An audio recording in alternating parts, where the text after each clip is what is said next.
Hello friends, कैसे हैं आप। आशा करते हो सब लोग अच्छे होंगे।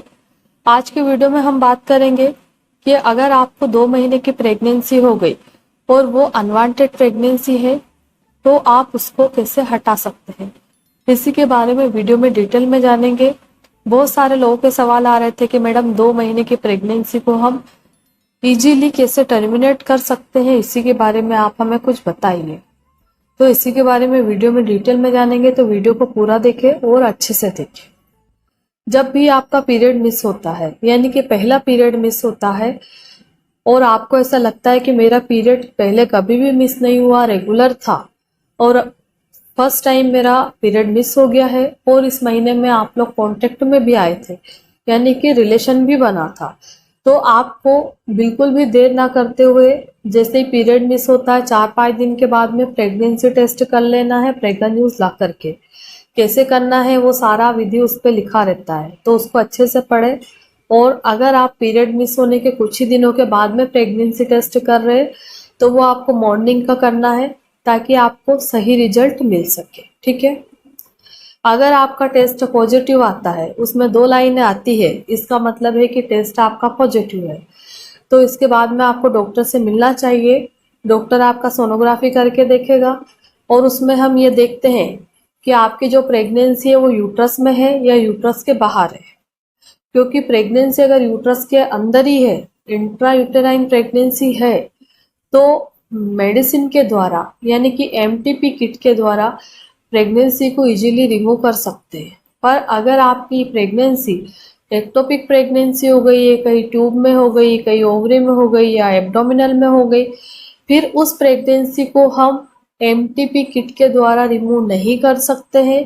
उसमें कई बार इंजेक्शन को देकर के डिस्ट्रॉय किया जाता है, या फिर अगर बेबी की ग्रोथ ज़्यादा हो गई, पेशेंट को प्रॉब्लम ज़्यादा बढ़ गई है, ब्लीडिंग हो रही है, तो ऐसे में लास्ट ऑप्शन होता है सर्जरी करके उस प्रेगनेंसी को रिमूव किया जाता है। ठीक है।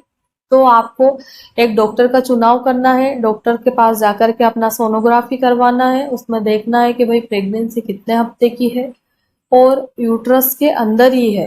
अगर आपको कोई डिजीज नहीं होना चाहिए, अगर आपको थोड़ी कमजोरी लगती है तो आप अपना एक नॉर्मल सा सीबीसी टेस्ट करवा ले, जिसमें आपको हीमोग्लोबिन का पता चल जाएगा। और कहीं आपका शुगर लेवल बढ़ तो नहीं रहा तो एक आरबीएस जरूर करवा लेना चाहिए। और बीपी तो नॉर्मल है कि आप हॉस्पिटल में जाएंगे तो डॉक्टर बीपी तो आपका चेक करके देखेंगे ही। ठीक है।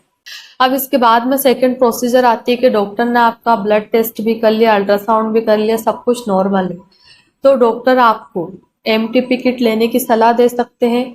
इसको हम कई तरह से ले सकते हैं। एमटीपी किट को कम से कम 4 से 5 तरीके होते हैं इसको यूज करने के। तो जैसे भी आपको अपने डॉक्टर बताए उसके हिसाब से आपको यूज करना है। पहला जो तरीका होता है, मान लो कि पेशेंट पहली बार ले रही है और उनको कोई एक्सपीरियंस भी नहीं है कि भाई मेरी बॉडी पे दवाई कैसा रिएक्शन करेगी, तो ऐसे में आपको एबोर्शन पिल में 5 टैबलेट आती है। आप कोई भी एबोर्शन पिल से डॉक्टर आपको देते हैं या फिर आप खुद खरीदते हैं, तो सब में एक बड़ी टैबलेट होती है जो मिफिप्रिस्टोन होती है और 4 नीचे टैबलेट होती है जो मिसोप्रोस्टल की होती है।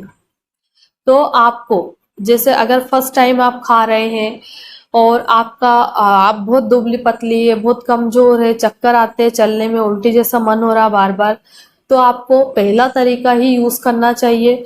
जैसे कि 24-24 घंटे के अंतर से, जैसे आज रात में 9 बजे, फिर कल रात में 9 बजे 2 टैबलेट, फिर परसों रात में 9 बजे 2 टैबलेट। यानी कि आज रात में 1 लेना है, कल रात में 2 लेना है, परसों रात में भी 2 टैबलेट लेना है, 24-24 घंटे के अंतर से। और ये सारे टैबलेट थोड़ा नाश्ता करके लेना है, बिल्कुल खाली पेट नहीं लेते हैं, तो बिल्कुल खाने के बाद भी यानी कि पेट भर के भी नहीं लेते हैं। ठीक है। अब जैसे हम देखते हैं कि पीरियड कब आता है, तो पहली टैबलेट लेने के बाद में आपको क्या क्या फील हो सकता है। थोड़ा पेट दर्द हो सकता है, 10-12 घंटे या 15 घंटे बाद स्पॉटिंग हो सकती है, थोड़ा उल्टी जैसा या नोजिया वोमिटिंग जैसी फीलिंग आ सकती है आपको पहली टैबलेट लेने के बाद, पर पीरियड चालू नहीं होते। बहुत सारे लोग मुझे कमेंट्स करते हैं कि मैडम मैंने पहली टैबलेट तो खा ली, मेरा पीरियड चालू नहीं हुआ। तो कम से कम आप इस वीडियो को अच्छे से देखें कि भाई मेरा पीरियड कब चालू होगा, यह जानकारी भी आपको इसी वीडियो में मिलने वाली है। तो पहली टैबलेट लेने के बाद पीरियड नहीं आता है। बहुत कम महिलाओं को आ भी जाता है, तब भी आपको 5 टैबलेट का कोर्स कंप्लीट करना है, उसको छोड़ना नहीं है, ठीक है। अब आप जब अगले दिन यानी कि 24 घंटे में फिर 2 टैबलेट लोगे तो वो 2 टैबलेट आप मुंह में रख के भी चूस सकते हैं। अगर आपको नहीं चूसना है तो नॉर्मल पानी के साथ में जैसे हम सारी टैबलेट खाते हैं वैसे भी आप खा सकते हैं, या फिर आप उसको जीभ के नीचे रख के भी मेल्ट कर सकते हैं, ठीक है। जैसा भी आपको सूटेबल लगे वैसा आप उसको ले सकते हैं, ठीक है। जब आप दूसरा डोज खाएंगे तो 4-6 घंटे बाद आपका पीरियड जैसा नॉर्मल पीरियड आता है वैसा आना चालू हो जाएगा। पेट में दर्द हो सकता है थोड़ा बहुत, थोड़ा उल्टी जैसा मन हो सकता है तो वो नॉर्मल रहता है। पेट दर्द ज्यादा होता है तो आप पेन किलर ले सकते हो पेट दर्द कम करने का। उल्टी जैसा होता है तो उल्टी की टैबलेट आपको पहले ही डॉक्टर रिकमेंड करेंगे कि अगर आपको जरूरत लगती है तो खा सकते हो। इसके बाद में 2 टैबलेट जो बचती है वो भी आपको नेक्स्ट डे जो सेम टाइम है उसी टाइम पे लेना है, पहले या जल्दी बाद में नहीं लेना है, ठीक है। और वो भी वैसे लेना है, आप या तो पानी के साथ में ले लो या मुंह में रख के चूस लो, जैसा भी आपको उचित लगता है वैसा आप कर सकते हैं। अब हम देखते हैं कि आपकी जो पीरियड्स है वो कितने दिन तक चल सकते हैं। तो आपके जो पीरियड है वो डिपेंड करता है कि आपकी प्रेगनेंसी का टाइम कितना है, 30 दिन है, 40 दिन है, 50 दिन है या 60 दिन है या इससे भी ऊपर का टाइम है।